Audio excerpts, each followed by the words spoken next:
In the summer of 2008, Jane Miller and her boyfriend Jim York, both pseudonyms, traveled to the Kennewick area of Washington in order to visit some friends. When it came time to sleep, Jim opted to crash on the couch in the living room, while Jane made for one of the spare bedrooms. Her bed was facing the doorway, while the couch Jim slept on was adjacent to the kitchen and garage door. The friends they were visiting slept in another room in the home. There was also an old dog and cat that slept in their own spots. There was a sliding door that separated the bedrooms from the family room. The sliding door outside Jane's room was shut that night. Jane recalled she was sleeping, or at least she thought she was, when suddenly she noticed a figure standing a few feet away. Given her perspective in the bed, she could not tell if it was standing at the end of the bed or in the hallway.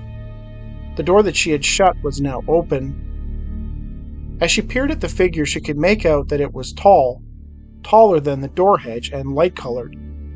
Jane could not tell if it was just a trick of her eyes, but she thought that it might actually be changing colors, similar to a chameleon. It had a lean body type, but it was very muscular and cut. The entity's head was small and disproportionate to the body. There was no hair that she could see, and it had normal arms and legs. Jane could not remember what the feet or hands looked like, or the facial features. No matter how hard she tried to recall them, she always blanked on those details. Jane, unable to move, began to wonder if she was dreaming or experiencing some type of sleep-induced hallucination. Whatever was going on, it was happening. This creature was there in front of her, and all she could do was just lay there and stare at it. Curiously, Jane admits that she did not feel frightened in its presence, but at the same time, she didn't exactly feel safe either. She remembered mumbling over and over, "It's not good, but it's not bad." Jane noted something else that she felt was quite strange. There was a bright light shining behind the entity, which she guessed might have been the hallway light, which remained on all night, though this light seemed brighter and more intense. Jane next began to feel as though she was floating, and so too was the figure. She sensed a weird calmness, that she was in a state of relaxation, which was, of course, counter to the normal reaction she might have if such an experience was actually playing out. It was as if something was overriding her real emotions. Jane does not recall what happened after that, but she doesn't believe that she felt the floating sensation for very long before falling into a deep sleep. When she woke up the next morning, she felt dreary and worn out. When she went to talk to her boyfriend, Jim immediately said to her, "I had the weirdest dream last night." What Jim told her next would disturb her greatly. Jim told her he was lying on the couch trying to sleep when he saw a strange creature coming from the direction of where her bedroom was. The creature continued to walk through the family room and exited through the garage door. Before the creature departed, it turned its head towards Jim and glared at him, and then it left.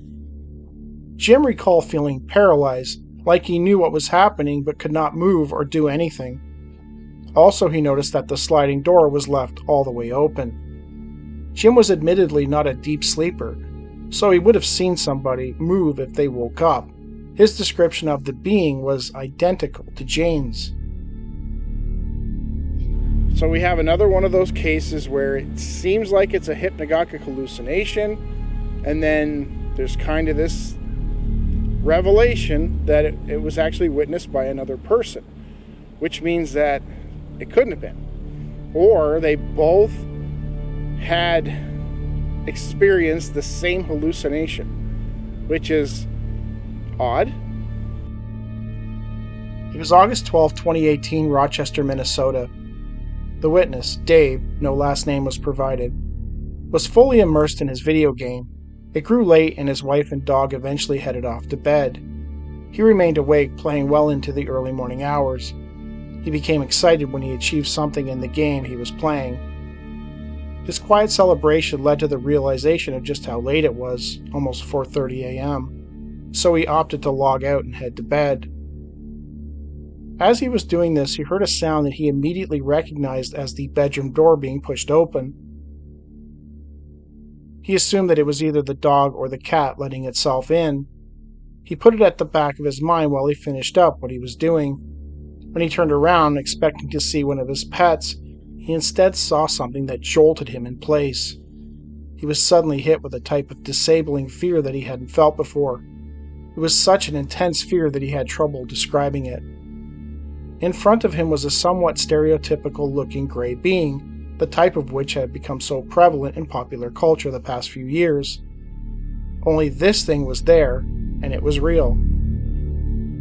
Its head and hand leaned through the cracked door and into the room. It seemed to be peeking in on him. It had two large almond-shaped eyes. They were black, a deep, deep black, which felt to Dave like a void. For some reason, his paralyzed fear seemed to intensify as he looked at them. It had eyelids, but at no point did they move, remaining open for the entire encounter. Its skin was light gray in color. Dave could not recall any kind of nose, but was quite certain that it was absent from its face.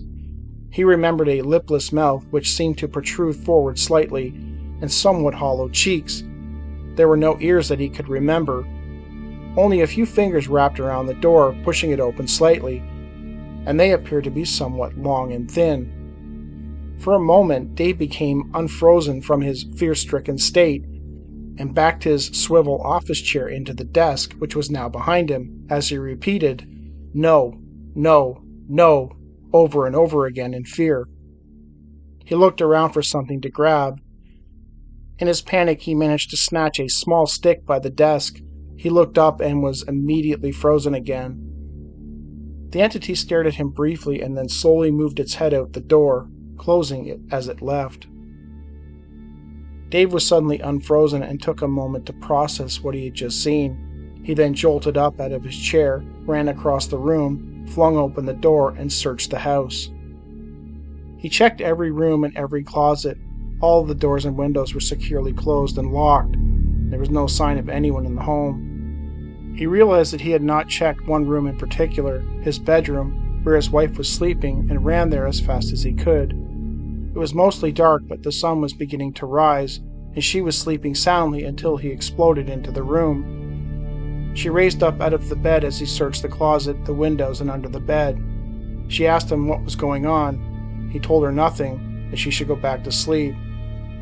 Dave, certain that whatever it was no longer in his house, eventually headed out to the living room and remained awake, sitting on the couch with the lights on.